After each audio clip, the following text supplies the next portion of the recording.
지금 세계가 한국을 다시 보고 있다. 한때 쓰레기 더미에서 장미가 피겠느냐며 조롱받던 나라가 경제 기술 문화 군사력에서 동시에 이름을 올렸다. 모두가 불가능하다고 했던 나라가 기준이 되어버린 것이다. 도대체 어떻게 가능했을까? 전쟁 직후 평균 수명 40대 그를 모르는 사람이 더 많던 나라가 왜 다른 신생국들은 넘지 못한 벽을 넘어섰을까? 왜 한국만이 예외가 되었을까? 이 영상에서는 한국을 바닥에서 세계 무대로 끌어올린 결정적 선택과 숨겨진 동인을 영웅 여정 12단계로 풀어낸다. 그리고 지금 우리가 다시 선택해야 할 다음 길까지 명확히 보여준다. 해방 직후에 대한민국은 국가라 부르기에도 버거운 현실에 놓여 있었다. 사람들의 하루 목표는 내일을 버티는 것이었고 미래는 너무 멀어 생각조차 하기 어려웠다. 문맹률은 높았고 대부분은 농업에 종사했지만 땅마저 자신의 것이 아닌 경우가 많았다. 국가는 가난했고 제도를 만들 힘도 세금을 거둘 여력도 없었다. 전기는 부족했고 정치는 혼란스러웠다. 이 땅의 일상은 희망보다는 생존에 가까웠다.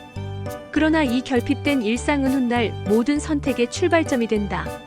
아무것도 없었기에 잃을 것도 많지 않았고 바닥이었기에 위로만 갈 수 있는 상태였다. 이 평범하지만 처절한 일상이 대한민국 영웅서사의 시작이었다. 전쟁은 모든 것을 파괴했다. 도시는 폐허가 되었고 사람들은 삶의 기반을 잃었다.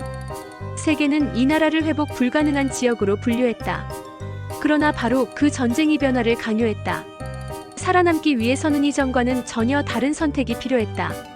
가난을 감내하며 버티는 것이 아니라 가난을 끊어내야 했다. 전쟁은 잔혹한 외부 충격이었지만 동시에 도망칠 수 없는 질문을 던졌다. 이대로 사라질 것인가 아니면 완전히 달라질 것인가? 대한민국은 이 질문 앞에 서게 된다. 현실은 냉혹했다. 자본도 없고 기술도 없으며 시간도 없었다. 외부에서는 비웃음이 이어졌다. 공업화는 무리라는 평가, 중화학산업은 사치라는 조언기술 경쟁은 애초에 불가능하다는 경고. 내부에서도 두려움은 컸다. 실패하면 모든 것을 잃게 될지도 모른다는 공포, 괜히 나섰다가 더 큰 빈곤에 빠질지 모른다는 우려. 2단계에서 많은 나라들은 도전을 포기한다. 그러나 한국은 완전히 물러서지는 않았다. 망설이면서도 출구를 찾기 시작했다. 길은 하나로 모아졌다. 사람을 키워야 한다는 판단이었다. 교육, 기술, 제도. 눈앞의 소비보다 미래를 만드는 도구를 선택했다. 배우고 훈련하고 조직하는 방식으로 국가의 방향이 정리되기 시작했다. 동시에 외부와의 연결도 선택했다. 동맹은 보호막이자 스스로를 단련시키는 압력이었다. 2단계에서 대한민국은 비로소 막연한 생존이 아니라 방향을 가진 도전을 시작한다. 멘토는 한 사람이 아니라 전략 그 자체였다. 결단이 실행으로 옮겨졌다. 농지개혁은 사회 구조를 흔들었고 의무교육은 세대의 궤적을 바꿨다. 산업화는 고통스러웠지만 되돌릴 수 없는 선택이었다. 농촌에서 도시로, 손에서 기계로, 생활에서 생산으로. 국가는 첫 번째 경계를 넘었다. 이때부터 대한민국은 과거로 돌아갈 수 없었다. 성공도 실패도 모두 감당해야 하는 단계에 들어섰다. 시련은 연속적으로 찾아왔다. 정치적 갈등, 권위주의와 저항, 외환위기와 구조조정. 동맹은 도움이었지만 늘 편안하지만은 않았다. 경쟁은 거셌고 실수의 대가는 컸다. 그러나 이 모든 시험은 국가를 단련시켰다. 위기를 통과할 때마다 제도는 보완되었고 사회는 학습했다. 대한민국은 넘어지면서 또다시 일어서는 버블집 단적으로 익혀갔다. 대한민국은 어느 순간 깨닫기 시작했다. 단순히 잘 사는 나라가 되는 것만으로는 충분하지 않다는 사실을. 경제성장은 눈부셨지만 사회 곳곳에는 균열이 생겼다. 압축 성장의 그늘은 불평등과 갈등으로 나타났고 속도는 빨랐지만 방향에 대한 질문은 미뤄져 왔다. 이 시점에서 국가는 새로운 물음을 마주한다. 우리는 누구인가? 무엇을 위해 성장해왔는가? 민주주의는 형식에 머물러 있지 않은가? 기술과 자본은 사람을 위한 것인가? 2단계는 외부의 위기가 아니라 내부의 성찰이 시작되는 구간이다. 더 이상 과거의 공식이 통하지 않는다는 자각, 그리고 기존의 성공 방식을 그대로 반복하면 오히려 추락할 수 있다는 불안이 동시에 밀려온다. 대한민국은 성장의 정점에서 방향 상실이라는 심연을 향해 다가간다.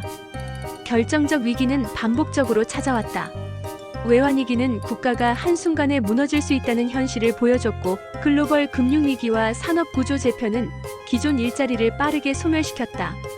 인구는 줄어들기 시작했고, 고령화 속도는 세계 최고 수준으로 치달았다. 한때 기적이라 불리던 성장 모델은 한계에 부딪혔다. 많은 국민이 체감하는 삶의 질은 기대에 미치지 못했고, 상대적 박탈감은 깊어졌다. 이 단계에서 대한민국은 상실을 경험한다. 더 이상 따라하면 되는 선진국은 없고, 남의 길을 베껴 성장하던 시대도 끝났다는 사실이다. 이것은 국가적 좌절이자 동시에 재탄생의 조건이었다. 모든 것을 잃을 수 있는 바닥에서 새로운 선택만이 남는다. 위기는 학습을 낳았다. 대한민국은 점차 깨닫는다. 해답은 과거에 있지 않고 미래에 있다는 사실을.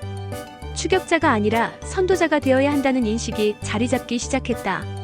기술은 더 이상 단순 제조가 아니라 반도체, 인공지능, 콘텐츠, 방산과 같은 전략 자산으로 재정이 되었다. 문화는 수출품이 되었고 국력의 한 축으로 기능하기 시작했다. 민주주의는 시행착오 속에서도 사회를 복원하는 장치로 작동했다. 이 단계에서 대한민국은 돌파의 실마리를 얻는다. 정답은 없지만 방향은 분명해졌다. 더 개방하고 더 경쟁하며 더 혁신해야 한다는 결론이다. 이것이 보상이다. 아직 완성은 아니지만 다음 단계로 나아갈 수 있는 핵심 열쇠를 손에 쥔 순간이다. 대한민국은 이제 최종 시험을 향해 돌아오는 길에 서 있다. 세계 질서는 빠르게 재편되고 보호무역은 강화되고 있다. 기술 패권 경쟁은 국가 생존의 문제가 되었고, 인구 구조 변화는 시간과의 싸움을 요구한다. 내부적으로는 개혁에 대한 저항과 기득권의 관성이 여전히 강하다. 그러나 선택을 미룰 수는 없다. 정치, 경제, 사회 전반에서 새로운 합의가 필요하다. 규제는 혁신을 따라가야 하고, 노동과 교육 시스템은 미래에 맞게 재설계되어야 한다. 2단계는 준비의 시간이다. 대한민국은 다시 한번 결단해야 하는 문 앞에 서 있다. 과거의 성공에 머무를 것인가, 아니면 새로운 길을 열 것인가. 결정의 순간에서 대한민국은 다시 증명해야 한다. 이 나라는 위기를 통과할 수 있는 사회적 학습 능력을 가지고 있다는 사실을. 민주주의는 갈등 속에서도 작동해야 하고, 경제는 공정과 혁신을 동시에 품어야 한다. 기술과 문화는 국경을 넘어 영향력을 확대해야 한다. 2단계의 부활은 숫자로만 증명되지 않는다. 신뢰 회복, 제도 개혁, 세대 간 연대가 함께 이뤄질 때 비로소 완성된다. 세계 무대에서 대한민국은 더 이상 예외가 아니라 하나의 기준으로 평가받는다. 한때 조롱받던 나라가 이제는 선택의 결과로 존중받는 나라가 되는 순간이다. 대한민국이 얻은 영향은 분명하다. 기적은 우연이 아니라 선택의 누적이라는 교훈이다. 성실한 노동, 교육에 대한 집념, 개방과 동맹, 그리고 위기 속에서도 포기하지 않았던 집단적 의지. 그러나 이 영향은 과거를 자랑하기 위한 것이 아니다. 다음 세대를 위해 사용되어야 한다. 지금 필요한 것은 분열이 아니라 통합이고, 비난이 아니라 합의다. 새로운 헌법, 새로운 제도, 새로운 목표가 논의되어야 한다. 대한민국의 여정은 아직 끝나지 않았다. 질문은 남아있다. 우리는 다시 한번 미래를 향한 선택을 할 준비가 되어 있는가? 이것이 이 이야기의 마지막이자 다음 이야기의 시작이다.